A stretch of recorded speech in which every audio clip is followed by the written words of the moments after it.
लगातार आप आंदोलन में रहते हैं। प्रधानमंत्री जी ने जो बात कही है कि एक नई जमात, एक नई बिरादरी, ये आंदोलन जीवी परजीवी निकल कर आए हैं, इसको किस तरह से देखते हैं? देखो, प्रधानमंत्री जी को इस भाषा का उपयोग नहीं करना चाहिए था और वो भी प्रधानमंत्री जी ने वहाँ उपयोग किया इस भाषा का आंदोलन जीवियों का, जहाँ प्रधानमंत्री जी ने जिस लोकतंत्र के मंदिर में खड़े होकर प्रधानमंत्री जी ने आखिरी व्यक्ति तक विकास पहुँचाने की बात की थी।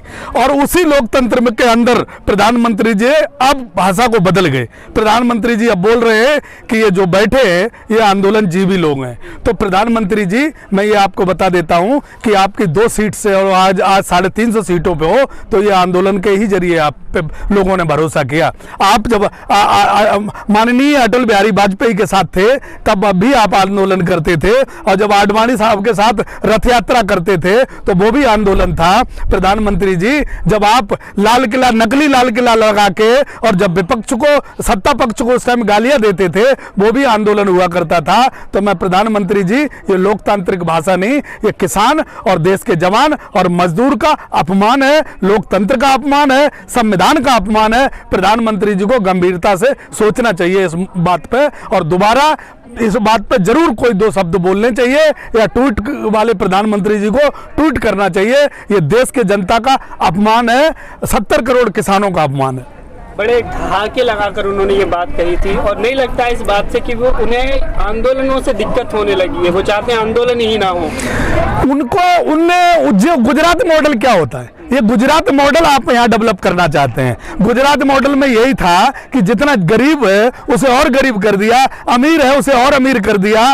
तो गुजरात मॉडल देश में लाना चाहते हैं, तो गुजरात में कोई आंदोलन नहीं होने देते हैं ये। और गुजरात से कोई इनके पक्ष में बोलने, विपक्ष में खड़ा नहीं हो सकता, बोल नहीं सकता कि या तो मुंह बंद कर दिए गए, या जो संजीव भट्ट जैसे लोग हैं जेलों में डाल दिए गए। तो ये गुजरात मॉडल लागू करना चाहते हैं। ये नहीं चाहते कि हमारे विरोध में भी कोई खड़ा हो, और लोकतंत्र की मर्यादा के खिलाफ है। ये लोकतंत्र को नहीं मानने वाले लोग हैं, इनकी बात पर अब लोगों को ध्यान नहीं देना चाहिए, और इस आंदोलन को और मजबूती से और तगड़े से, और कानून वापसी की लड़ाई अब ये निरंतर और मजबूती चलेगी। प्रधानमंत्री जी जितना हमारे ऊपर कीचड़ उछालेंगे, जितना हमें देशद्रोही बताएंगे, जितना हमें पाकिस्तानी बताएंगे, जितना हमारे आंदोलन जीवी लोग बताएंगे, उतना ही हम मजबूत होंगे। क्योंकि ये नहीं, प्रधानमंत्री जी से मैंने सीखा है कि हमें लोग पत्थर मारते, उन्हीं पत्थरों की मैं सीढ़ियां बना लेता हूं। प्रधानमंत्री जी, वही सीढ़ियां अब मैं बनाऊंगा।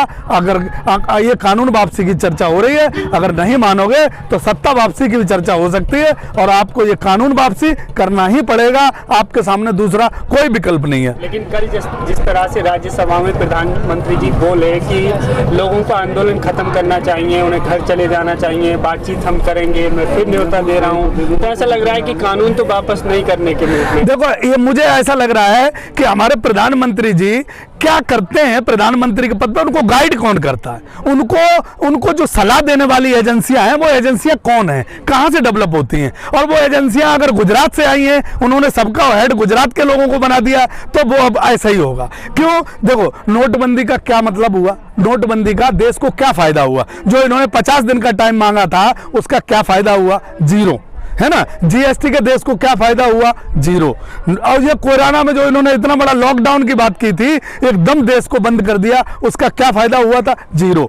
जितने भी देश में उन्होंने किया वो सब कुछ गलत हुआ, कोई भी काम सही नहीं हुआ। तो प्रधानमंत्री जी को समझ जाना चाहिए। हाँ, एक काम तो प्रधानमंत्री जी ने किया, शायद सोची समझी रणनीति है कि गरीब को गरीब और अमीर को अमीर। लॉकडाउन में, कोरोना काल में सबसे ज्यादा अगर गाड़ियां खरीदी गई तो जो गाड़ियां ओडी और मर्सिडीज खरीदी गई, और सबसे ज्यादा अगर नुकसान हुआ तो जो गरीब था वो 2 रोटी के लिए मोहताज था, 2 रोटी उसे मिलना भारी हो गई। कुछ संस्थाओं, सामाजिक संस्थाओं के लोगों ने जो है मदद की, तब उनके 2 रोटी टुकड़े पेट में पहुंचे। नहीं तो ये देश आज बदहाली की जिंदगी जी रहा है। प्रधानमंत्री जी शायद पीएमओ हाउस कई 100 एकड़ का बना हुआ है और बहुत खुशहाली की जिंदगी जी रहे हैं। 900 करोड़ का उन्होंने प्लान खरीद लिया, तो ये सब हिंदुस्तानी अमीर नहीं है। 1.5 लाख का पेन आप लगाते हो, 40,000 रुपए किलो का मशरूम आप खाते हो और 10 लाख का सूट आप पहनते हो। इस लास्ट में जो खड़ा हुआ व्यक्ति है, जिस तक विकास पहुंचाने की आपने बात की थी, वो हुआ नहीं। अभी आप समझने की कोशिश करो माननीय प्रधानमंत्री जी। कह रहे हैं कि ये वक्त बहुत अच्छा वक्त है इन कानूनों को लागू करने के लिए। देखो यार, अगर ये वक्त अच्छा है, रेलवे बिक गया, एयरपोर्ट बिक गया, ट्रेन बिक गई, ऑर्डिनेंस कंपनियां बिक गई, LIC बिक गई, देश की सारी संस्थाएं बिक गई, ONGC बिक गई, क्या रह गया? अगर ये देश अच्छा है तो मुझे ये समय अच्छा है, ये उनके लिए अगर ये चीजें अच्छी हैं तो हमें पुरानी हमारी चीजें दे दो, पुराना हमारा समय हमें लौटा दो। ये हमें कबूल नहीं, क्योंकि एक गरीब का बच्चा एयरफोर्स में नौकरी करने के लिए अगर कहीं जुगाड़ करता है तो एक रेलवे में भी जुगाड़ करता है। रेलवे तुमने प्राइवेट कर दी, क्या उसका मतलब क्या है? गरीब आदमी को गरीब बनाना। और ऑर्डिनेंस कंपनियों में जो लोग लग जाते थे, उनके यहाँ शादी वालों की भी लाइन लगी रहती थी और वो बच्चे अपने आप को फक्र महसूस करते थे कि मैं देश के लिए सेवा कर रहा हूँ और देश के लिए अमनिशन बना रहा हूँ। आज क्या हुआ? उन कंपनियों को प्राइवेट कर दिया, अडानी अंबानी के हाथ में दे दिया, उसमें नौकरी करने वाले लोग हैं, खून के आंसू रो रहे हैं। आप क्या कर रहे हो? LIC वाले लोग धरने पे बैठे हैं। LIC वाले लोग जो है, उनके बच्चे अगर देखोगे ना तो खून के आंसू रो रहे हैं। ये बद्दुआ किसको लगेगी? तो मैं ये कहता हूं, ये दिन अगर प्रधानमंत्री जी को अच्छे लगते हैं तो प्रधानमंत्री जी, आपके दिन आपको मुबारक हो। हमें हमारे पुराने दिन लौटा दो। पुराने दिन में हम खुश थे, ये अच्छे दिन हमें नहीं चाहिए। कह रहे हैं MSP ना खत्म हुई थी, ना खत्म हुई है, ना कभी खत्म होगी। प्रधानमंत्री जी MSP आपने दी कब? प्रधानमंत्री जी MSP खत्म ना हुई है, ना हुई होगी, बनी रहेगी। प्रधानमंत्री जी, आप इतने ही अगर आप बात के पाबंद हो तो MSP पे कानून बना दो। कौन सा किसान MSP पे अपना धान, अपनी फसल, अपनी मक्का बेच रहा है? आप एक सर्वे करवाओ ना। अगर आप कहते हो कि पंजाब के किसान बैठे हैं, आप कहते हो कि हरियाणा के किसान बैठे हैं, तो हरियाणा और पंजाब दे रहा है ना, वो किसान क्यों आएंगे? उत्तर प्रदेश के किसान आज 0 पे अपना गन्ना दे रहा है। तो MSP, अगर प्रधानमंत्री जी MSP का आप इतनी गारंटी ले रहे हो, आपने वादे तो देश में बहुत किए थे, गारंटी तो बहुत दी थी, अगर इतने ही वादे और गारंटी कर रहे हो तो MSP की कानून बना दो। MSP, प्रधानमंत्री जी, अगर कोई 25 कुंटल गेहूं लेके जाता है तो उसके 14 रुपए किलो बिकते हैं, 1886 का भाव है। और अगर धान लेके जाता है तो 1100 रुपए कुंटल बिकता है। 2200 रुपए वाली मक्का जो है 1100 रुपए में, 800 रुपए में बिकती है। प्रधानमंत्री जी, जमीन पर उतर के देखो। आपको प्रधानमंत्री जी बनना था, आप प्रधानमंत्री बन गए, पर किसान को किसान रहने दो, मजदूर को मजदूर रहने दो।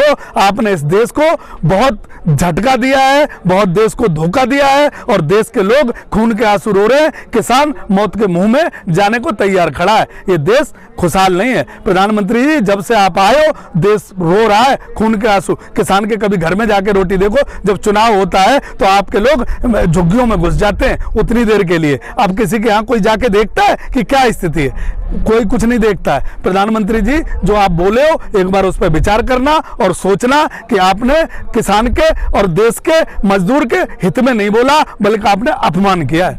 चलिए।